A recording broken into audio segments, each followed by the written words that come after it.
Hi, ಇವತ್ತು ನಾನು ಮಾವಿನಕಾಯಿ ಜಲ್ಲಿ ಮಾಡ್ತಾಯಿದ್ದೀನಿ. ಖಾರ ಜಲ್ಲಿ ಹೇಗೆ ಮಾಡೋದು ಅಂತ ನೋಡೋಣ. ನಾನು 2 ಮಾವಿನಕಾಯಿನ ಕಟ್ ಮಾಡ್ಕೊಂಡಿದ್ದೀನಿ. ಅದನ್ನು ಕುಕ್ಕರ್ಗೆ ಹಾಕ್ತಾಯಿದ್ದೀನಿ.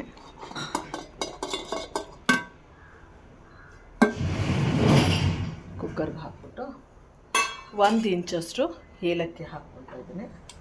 ನಂತರ ಒಂದು 8ರಿಂದ 10 ಕಾಳು ಮೆಣಸು, ನಂತರ ಒಂದು ಸ್ವಲ್ಪ 1 ಟೀ ಸ್ಪೂನಷ್ಟು ಉಪ್ಪು ಹಾಕ್ಕೊಳ್ತಾ ಇದ್ದೀನಿ. 1 ಸ್ಪೂನು 250 ml ಅಂದರೆ 1 ಕಪ್ಪು, ಇನ್ನೊಂದು 1/4 ಕಪ್ಪು ನೀರು ಹಾಕ್ಕೊಳ್ತೀನಿ. ಜಾಸ್ತಿ ನೀರು ಹಾಕ್ಕೊಂಡ್ರೆ ನಾನು ಜಾಸ್ತಿ ಟೈಮು ಆಮೇಲೆ ಕುದಿಸ್ಕೋಬೇಕಾಗುತ್ತೆ.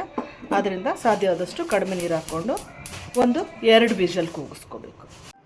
ಈಗ ಇದು 2 ವಿಷಲ್ ಆಗಿದೆ. ಈ ಥರ ಚೆನ್ನಾಗಿ ಬೆಂದಿದೆ.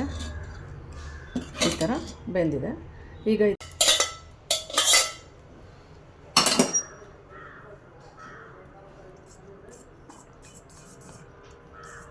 ಅದಕ್ಕೆ 1 ಟೀ ಸ್ಪೂನಷ್ಟು 1/4 ಟೀ ಸ್ಪೂನಷ್ಟು ಪೆಪ್ಪರು, ಆನಂತರ 1/4 ಟೀ ಸ್ಪೂನಷ್ಟು ಜೀರಿಗೆ ಪುಡಿ,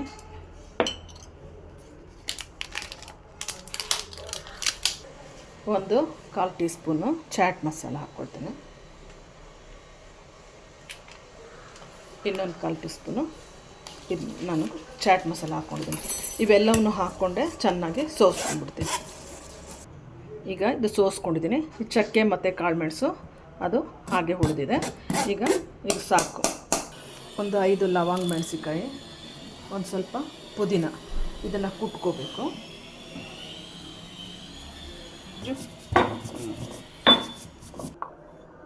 ಒಂದು ಸ್ವಲ್ಪ ನೀರಿಗೆ ಹಾಕ್ಬಿಟ್ಟು ಅದನ್ನು ಕಾಫಿ ಸೋಸೋದ್ರಲ್ಲಿ ಸೋಸ್ಕೋಬೇಕು. ಈಗ ಖಾರ ಬೇಕು ಅಂದರೆ ಈ ಥರ ಹಾಕ್ಕೋಬೋದು ಲವಂಗ ಮೆಣಸಿಕಾಯಿ. ಇಲ್ಲ ಅಂತಂದರೆ ನೀವು ಮಾವಿನಕಾಯಿ ಬೇಯಿಸುವಾಗ 2 ಅಥವಾ ನಿಮಗೆ ಖಾರ ಎಷ್ಟು ಬೇಕೋ ಅಷ್ಟು ಹಸಿಮೆಣಸಿಕಾಯಿ ಹಾಕ್ಕೊಂಡ್ರೂ ನಡೀತದೆ. ಸೊ ನಾನು ಇದು ಖಾರ ಇರುತ್ತೆ, ಸ್ವಲ್ಪ ಕಲರ್ ಇದಾಗಲ್ಲ ಅಂತ ಲವಂಗ ಮೆಣಸಿಕಾಯಿ ಹಾಕಿ ಸೋಸ್ಕೊಂಡಿದ್ದೀನಿ. ಒಂದು 60 ml ಕಪ್ಪಂದ 1 ಕಪ್ಪು ಸಕ್ಕರೆ ಸಾಕು. ಮಾವಿನಕಾಯಿ ಸ್ವೀಟ್ ಇದೆ. ಮಾವಿನಕಾಯಿ ಹುಳಿ ಇದ್ದರೆ ನೀವು 2 ಕಪ್ ಹಾಕ್ಕೊಳ್ಳಿ, ಇಲ್ಲಾಂದರೆ 1 ಕಪ್ಪು ಸಕ್ಕರೆ ಸಾಕಾಗುತ್ತೆ. ಈಗ ಸ್ಟವ್ ಆನ್ ಮಾಡಿಬಿಟ್ಟು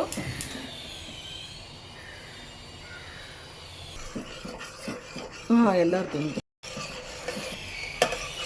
ಈಗ ಇದು ಚೆನ್ನಾಗಿ ಕುದಿತಾ ಇದೆ.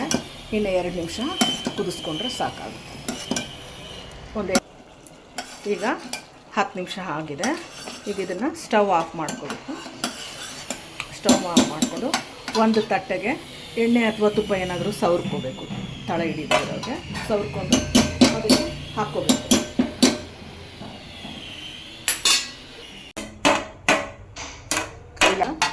ಆಗಿಲ್ಲ ಎಲ್ಲ 10ರಿಂದ 12 ತಾಸು ಇಟ್ಟು ಆಮೇಲೆ ಇದನ್ನು ಕಟ್ ಮಾಡ್ಕೋಬೇಕು.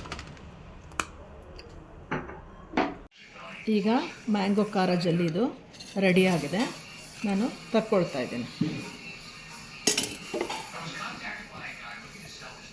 ನೋಡಿ, ಈ ಥರ ಬಂದಿದೆ.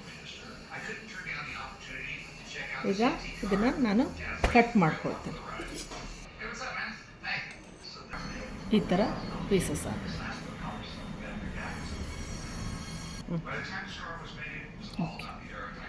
ನೀವು ಮನೇಲಿ ಒಮ್ಮೆ ಈ ಥರ ಖಾರ ಜಲ್ಲಿಯನ್ನು ಮಾಡಿಬಿಟ್ಟು ಟೇಸ್ಟ್ ಮಾಡಿ ನೋಡಿ. ಲೈಕ್ ಮಾಡಿ, ಶೇರ್ ಮಾಡಿ. ಬಾಯ್. Thank you.